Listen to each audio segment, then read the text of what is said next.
Gracias por acompañarnos en Asamblea Legislativa Noticias de esta semana. Junto al gerente del Departamento de la Secretaría del Directorio, Edel Reales Novoa, haremos un repaso sobre el procedimiento legislativo al proyecto de jornadas excepcionales conocido como 4x3. ¿Qué tal? Es un gusto estar con ustedes nuevamente a través de Voces del Congreso, un programa diseñado para darle voz a quienes están precisamente inmersos en la labor legislativa. Hoy un invitado que nuevamente no es diputado, pero sí tiene mucha potestad para poder hablar de los temas legislativos, y hoy queremos además que usted conozca, que aprenda cierta parte, comprenda también parte del trámite legislativo, porque a veces es un poco engorroso, es un poco confuso en el tema de los términos de la jerga legislativa, y vamos a hablar con don Edel Reales Novoa, quien es el gerente general del Departamento de la Secretaría del Directorio, que es el encargado prácticamente de llevarle el pulso a los trámites de los expedientes que se discuten, que se envían a comisión y posteriormente ya plenamente en la discusión del plenario. Don Edel, ¿qué tal? Mucho gusto y gracias por poder compartir parte de su tiempo. Sabemos que estamos en una jornada complicada con el tema de mociones sobre el proyecto de vía rápida o el trámite de vía rápida del proyecto de jornadas excepcionales. Don Pablo, muchas gracias. Un honor estar aquí en su programa, el cual la población legislativa le da seguimiento, y en lo que yo pueda compartir con usted y con los compañeros de la Asamblea Legislativa y quienes nos escuchan fuera de la institución, es un placer estar aquí. Muy amable, gracias. Trámite de vía rápida. ¿En qué consiste este procedimiento legislativo? Bueno, el trámite de vía rápida que estamos en este momento, el procedimiento abreviado, es uno más de los procesos de vía rápida que tiene el reglamento legislativo. El reglamento tiene muchas opciones y ahorita estamos en este proceso que se llama procedimiento abreviado.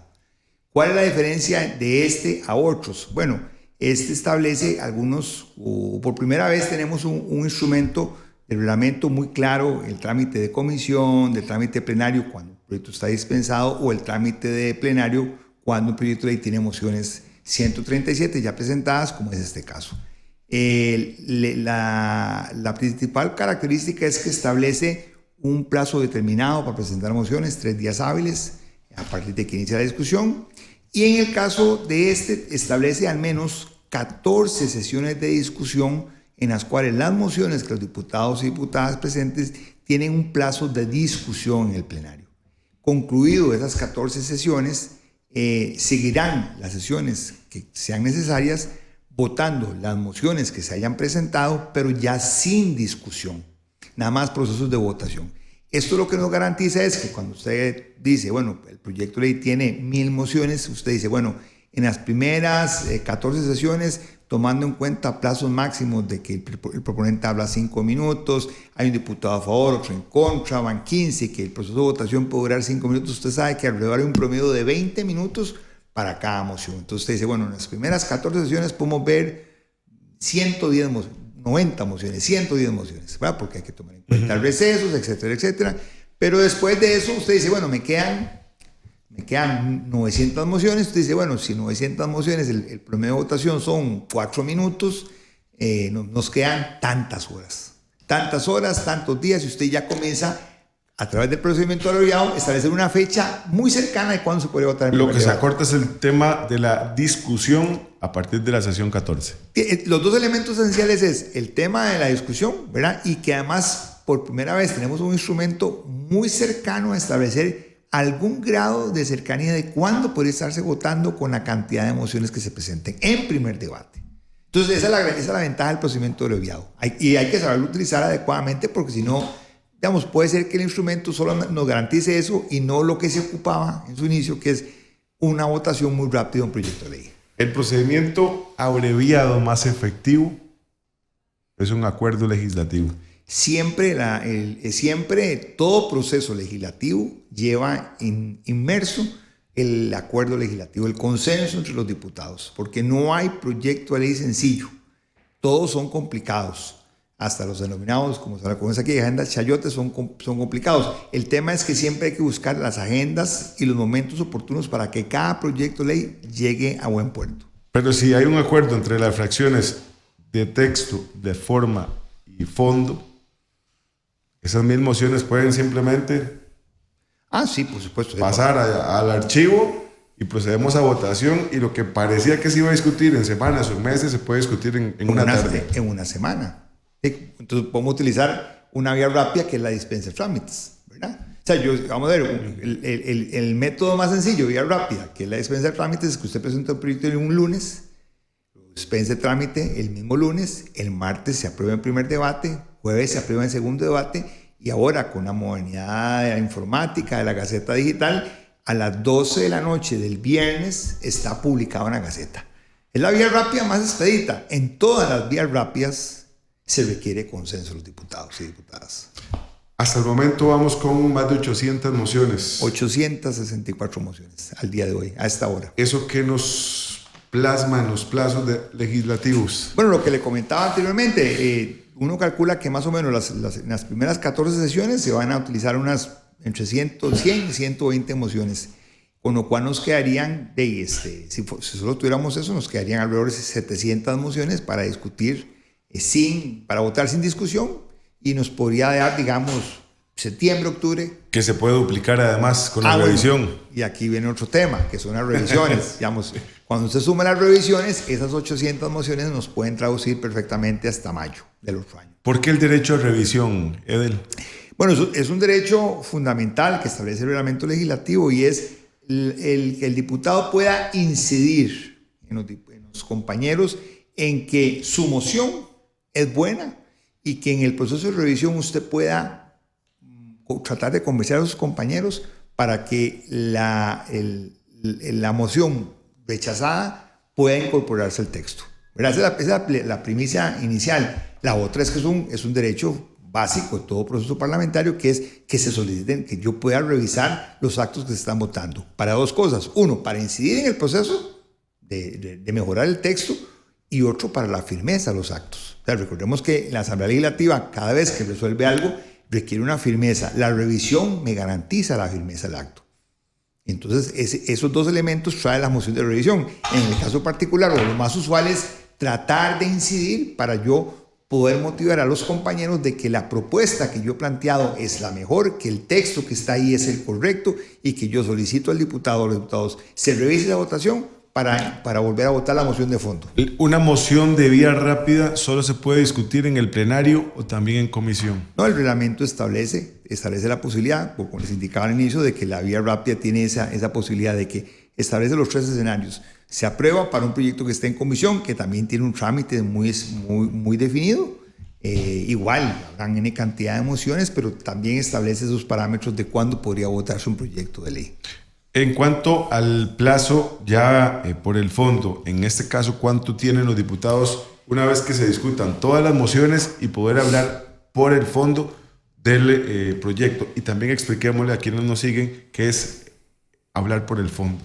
Bueno, una vez, vamos de atrás hacia adelante, ¿qué es hablar por el fondo? Una vez que se hacen el trámite preparatorio, ¿verdad?, el proyecto de ley, que significa, digamos, este conjunto de mociones que se conocen, en el cual el texto se va a ir armonizando, que posiblemente una vez que se tenga un texto actualizado hay que consultarlo y publicarlo por un tema de formalismos del procedimiento, se abre un espacio de discusión por el fondo, en el cual, ahora sí, todos los diputados, en el trámite de primero y segundo debate, tienen 10 minutos, pueden hablar y mencionar las bondades o los desperfectos del proyecto de ley. Y aquí es lo que se conoce a veces como el espíritu del legislador. Es cuando se busca ese expediente, es qué es lo que los diputados querían decir o qué es lo que el diputado quería establecer con ese proyecto de ley. Y esa es una etapa muy importante en el trámite legislativo, porque es donde efectivamente el operador jurídico, el magistrado de la Sala Constitucional, el juez, el oficial de tránsito, cualquier persona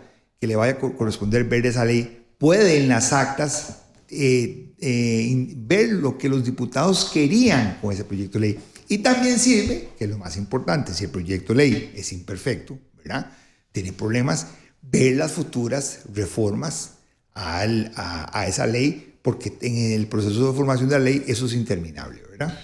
Porque es necesario, cuando un proyecto va a comisión, que ha sido, al plenario, perdón, que ha sido ya ampliamente discutido en una comisión con audiencias, con mociones y demás, devolverlo, y en esto es moción de vía artículo 137, que es la más usual, ¿verdad? Y lo digo así porque normalmente quienes nos siguen dicen moción 137, ¿y eso qué es? Eso que es, claro. Ok, es devolver el proyecto a comisión durante 2 oportunidades. Sí. ¿Por qué? Si ya fue revisado.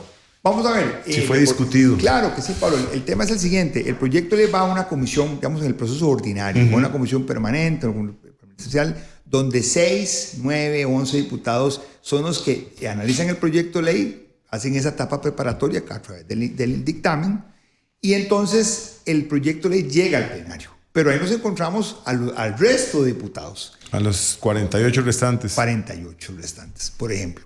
Entonces, aquí entran, vamos a ver, conceptos, y lo podemos ver desde un punto de vista muy académico, conceptos ideológicos. Tenemos distintos partidos en la Asamblea Legislativa, unos de derecha, otros de izquierda, centro, ¿verdad? Esos tipos de ideología son, en el más puro sentido, visiones del mundo o visiones de cómo yo quiero mejorar un país. Y en lo más estricto de la ciencia política, todos los partidos políticos buscan el bien común. Algunos consideran desde distintos tipos de óptica. Entonces, tomando en cuenta eso, simplemente un espíritu muy académico, yo, diputado o diputada, leo el texto y encuentro que hay elementos que no satisfacen ese bien común desde la óptica que yo veo el mundo.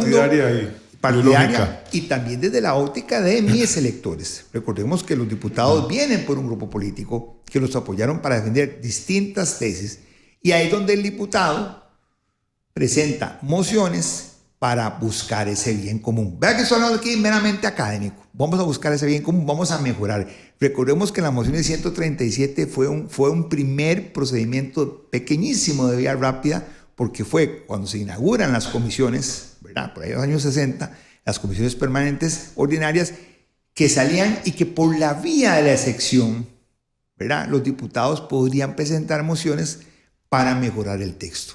Ahora ese instrumento, digamos, que es muy común que pase en la Asamblea Legislativa, vamos incorporando procedimientos de la vía de excepción que se van volviendo ordinarias. 137 fue por excepción, artículo 138, que es reiteraciones de excepción, dispensas fue por excepción, dispensas rápidas 177 bis por excepción, retrotracción de primer debate, de segundo a primer debate fue por excepción, y cada uno de esos instrumentos se va volviendo parte de ese cóctel de instrumentos que tiene el diputado, vuelvo a insistir, desde un punto de vista meramente académico, de buscar el bien común. Porque yo, diputado, cuando voy a mis electores, yo les digo, yo presenté esta moción y aquí estamos defendiendo lo que yo les prometí a ustedes que venía a defender desde nuestro punto de vista. Ya después depende del criterio de la mayoría. Ya vendrá el tema político, ¿verdad? Es otra discusión, ¿verdad?, que es válida y es parte esencial del Parlamento. Mencionó un tema o un término muy común: retrotraer un proyecto de ley. Ok, vamos a ver. ¿Qué pasaba? Instrumentos que se ponen por la vía de la excepción. Ese instrumento se incorporó en el reglamento por ahí en los años 90, copiado de España y de Italia en las comisiones plenas, que era: un proyecto de ley está aprobado en primer debate. Cuando la comisión de redacción revisa el texto, a usted le traen un texto, porque el trámite de segundo debate inicia con la verificación del texto final, lo que se conoce como la redacción final. Y ahí usted encuentra que hay un punto, una coma, un verbo que está malo. Le falta un inciso, falta una referencia. Puede ser para un portillo y jurídico. Digamos, aquí vamos a ver. Torta. Una torta. Yo en mis épocas de universidad les decía, un punto, una coma es fundamental. Un podrá, un deberá son dos verbos distintos. Y entonces, ¿qué pasaba? ¿Cómo corregimos el texto? Se incorporó en el reglamento, en las plenas, el término que es retrotraer. Un proyecto de ley que está en segundo debate se retrotrae a primer debate para corregir algo muy particular. Esa figura se trajo al plenario, también igual que la misma función. Se le puso un sellito, yo lo retrotraigo y el diputado podrá presentar una moción por artículo para evitar, digamos, que el acuerdo político se rompa, ¿verdad? Toca otro tema fundamental porque nos lleva en aplicación a la interpretación que harán los jueces y y quienes tengan que ver con el procedimiento de la ley, que es la redacción. La redacción tiene que ser depurada, tiene que ser clara, concisa, tiene que quedar totalmente certero el espíritu del legislador. Puso un ejemplo, deberá y podrá. Exactamente. ¿Dónde está la diferencia para que nos entiendan cuáles pueden ser las implicaciones de un texto mal redactado? Digamos, un texto mal redactado hace que una ley que era para regular algo muy estrictamente, el verbo utilizado inadecuadamente es podrá. Yo podría, digamos, la municipalidad podrá revisar. Ahí hay una potestad, de decidir si sí o no. Exactamente. La municipalidad podrá revisar el plan ambiental. Otra vez que diga, para usted construir la casa, deberá presentar a la municipalidad, y es un deber del ciudadano, un plan ambiental para poder construir. Entonces cambia la función. Ahí hay una obligación. Una obligación. Y posiblemente esas obligaciones, entramos a otra etapa del reglamento legislativo y la constitución política, pueden ir aumentando la obligatoriedad de los votos. Normalmente los asuntos... Puede pasar en este tema de 4x3 que la ley diga, el empleador podrá brindar servicio de transporte, y lo otro es a que diga deberá. ¿Verdad? Entonces eso cambia. Y eso es toda una discusión entre las fracciones. Claro, porque digamos, yo supondría, aquí hablando académicamente, si a mí me dicen para jornadas 4-3 flexibles, en las jornadas nocturnas, el patrono deberá tener transporte, ¿verdad? Y eso es una carga para el trabajo. Entonces yo supondría que el empresario va a decir, cuando aprueben esa ley, dice, yo voy a meter una acción de inconstitucionalidad porque me están poniendo una función. Para mí es una carga tributaria grandísima, ¿verdad? Entonces, ese tipo de cosas en la redacción de las normas, por eso la misma Sala Constitucional ha sido muy clara de que el debate debe ser razonado, reposado, que permita a las partes, volviendo al ejemplo anterior, buscando el bien común para la sociedad, tener un amplio espacio de discusión. Los debates apresurados a veces generan problemas. ¿Por qué? Porque se presenta un texto, volviendo a jornadas 4-3, digamos en este momento pueden haber presentados 1 o 2 textos sustitutivos, ¿verdad? Ahí los tenemos, pero puede ser que en la moción 1500 exista un articulito que revisa algo que aquí tenemos dudas en ese texto, y eso nos permite, cuando lleguemos a la moción 1000 y pico, repasar, porque los diputados evidentemente consultan con los sectores, consultan con, ¿verdad? Y decir, mira, si hacemos, no aprobamos. No significa con esto que los diputados tienen que pedirle permiso a la sociedad civil, pero sí es una realidad que sí consultan, porque un texto inconsulto, intramuros, es un texto totalmente ineficiente, ¿verdad? Fuera de la realidad. Texto sustitutivo, ¿qué es y para qué sirve? Bueno, vamos a ver, el texto sustitutivo es otro instrumento que tiene el reglamento, que permite, digamos, yo tengo en comisión, de que lo más básico, yo tengo 6 diputados, tengo muchas ideas, el proyecto tiene un texto base y sobre ese texto base comenzamos a hacer un peloteo de cómo mejorarlo. Al fin y al cabo, los diputados de esa comisión o el plenario encuentran de que todos poniéndole un pedacito de la parte de ellos, es mejor hacer un nuevo texto, un texto sustitutivo. Un borrador de consenso. Exactamente, que sustituye totalmente el texto base. Generalmente está protegido por un consenso, porque son distintos pedacitos que le agregamos todos, y que ese en una sola votación, ya no vamos a hacer 10 votaciones de 10 mociones, en una sola votación, tenemos un nuevo texto de consenso, ¿verdad? Y entonces ese es el famoso texto sustitutivo, que es tanto en el trámite de comisión, de plenas o de plenario, ¿verdad? Que recoge, ¿verdad? Viendo todo ese panorama y ya yendo un poco al ámbito social, la gente critica mucho, ¿por qué duran tanto en aprobar un proyecto, 2-3 años? Aquí estamos plasmando la importancia de generar esa discusión que permita un texto viable, un texto concreto, claro, y una ley totalmente aplicable. Eso no quiere decir tampoco que no se puedan ir errores, son seres humanos. Sí, no, vamos a ver, los proyectos de ley duran el plazo que requieran. ¿Por qué? Por el proceso de maduración que tiene. Hay textos son mucho más complejos que otros. Yo insisto, la gente cuando consulta o cuando da clases en la universidad, usted se pone a leer un texto, ¿verdad? Y usted tiene que ver, ¿verdad? Cuando comienza a revisar, tiene que tener mucha claridad. Y siempre el operador jurídico, ya sea, insisto, desde el magistrado hasta el oficial de tránsito o el policía o el juez o la persona, tiene que poder entenderlo. Hay una realidad en el sistema jurídico costarricense que eso nos permite que la ley sea entendible para todos. Yo entiendo y entendemos todos que hay cosas muy técnicas, pero la idea es que la redacción de la ley sea entendible para todos, que todos podamos aplicarla y que todos podamos entenderlos. En ese ejercicio, y reitero, de buscar el bien común, la ley a veces requiere mucho espacio de diálogo y de consulta. Otro aspecto, Edel, muchas veces se critica el perfil del diputado, que porque hay diputados que no tienen título, que porque hay diputados que no tienen conocimiento en cierta materia haciendo las leyes. La ley como tal no la hace el legislador de decir yo la redacté, sino que lleva todo un conglomerado de profesionales, claro, que están inmersos en esa redacción. Al final es el que lo presenta, el que lo firma y el que vota. Pero detrás de toda esa discusión hay un grupo de profesionales que están precisamente revisando todos esos aspectos. Claro. No, y además, vamos a ver, hay que recordar una cosa, es importante. La Asamblea Legislativa, dirían por ahí, es un corte transversal de la sociedad. Lo bueno y lo malo que vemos de la Asamblea Legislativa es nuestra sociedad. Los diputados son hombres y mujeres ciudadanos que viven en este país, sienten lo mismo que sentimos todos.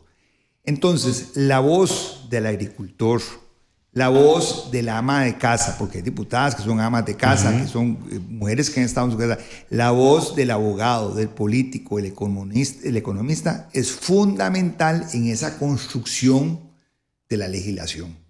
Entonces, todas las voces son importantes. Yo recuerdo, no voy a decir el nombre de un diputado, en los años 90, cuando estuve yo por aquí en la Asamblea Legislativa, que decía, mire, yo soy un agricultor y soy de Acosta.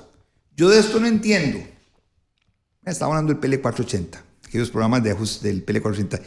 Y decía, pero cuando uno siembra, uno tiene que ver la tierra, el agua, tal cosa. Y yo siento que, así como yo siembro café, yo siento que ese proyecto de ley no tiene ni buena agua, ni buena tierra, ni buena semilla. Ese es mi sentimiento. Si alguien me convence, entonces yo decía, ¿qué manera más clara de plantear su posición sin tener que meterse en una discusión jurídica, porque él no era abogado, sino agricultor, y él lo decía claramente, pero decía, miren, yo se lo veo bien malo, convénzame de que está bueno. Entonces yo desde ese día entendí que todas las voces son importantísimas porque todas tienen un sentimiento, una parte de este país.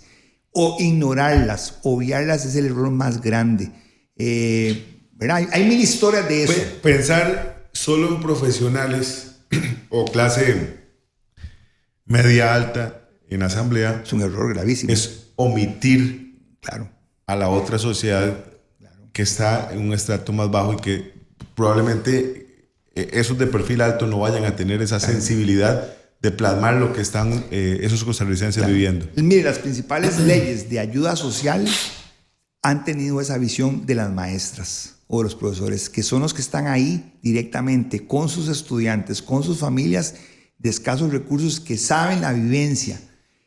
Y además hay otro tema importante. No los diputados de las zonas rurales, ¿verdad? Cuando digo zonas rurales no digo de manera despectiva, sino digamos fuera del GAN, ¿verdad? Todo lo que es el norte de este país, el Atlántico, el sur del país, el Pacífico Sur, el Pacífico Norte.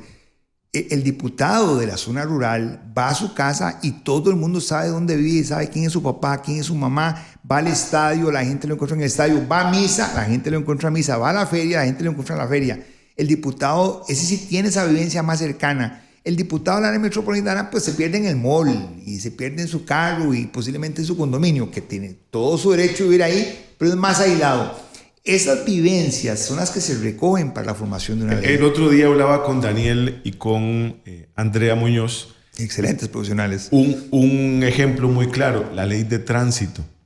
Está pensada prácticamente en un 90% para el GAN. Claro. Y la realidad que se vive en la periferia es completamente distinta.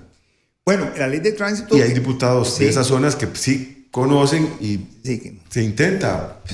Nadie anda con casco, sin DECRA, y esas cosas no Moto para existen, cuatro. y ahí en esas carreteras de barrio, ¿verdad? Imposible, donde van 4 o 5 en una moto, y se ve en San José también.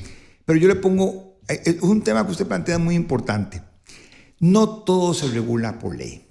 Yo siempre pongo el ejemplo, ¿cuántas leyes hemos aprobado contra el tema de la violencia doméstica, contra el femicidio, y siguen sucediendo? ¿Por qué? Porque también es un tema de cultura, de educación. A veces entendemos, yo creo que lo decía don Daniel o doña Andrea aquel día que los escuché, que a veces pensamos de que con leyes todo se resuelve. Y a veces no necesariamente es la legislación la que resuelve los problemas. Aquí la Asamblea Legislativa forma parte de esa estructura general del Estado del país. Pero también hay un tema importante de educación de la sociedad. Yo entiendo que a veces la modernidad, la crisis económica hace que mucha gente se desentienda y delegue, ¿verdad? Pero eso es un grave error que cometen la sociedad. Gracias por habernos acompañado en esta edición de Asamblea Legislativa Noticias. Lo esperamos en nuestra próxima edición.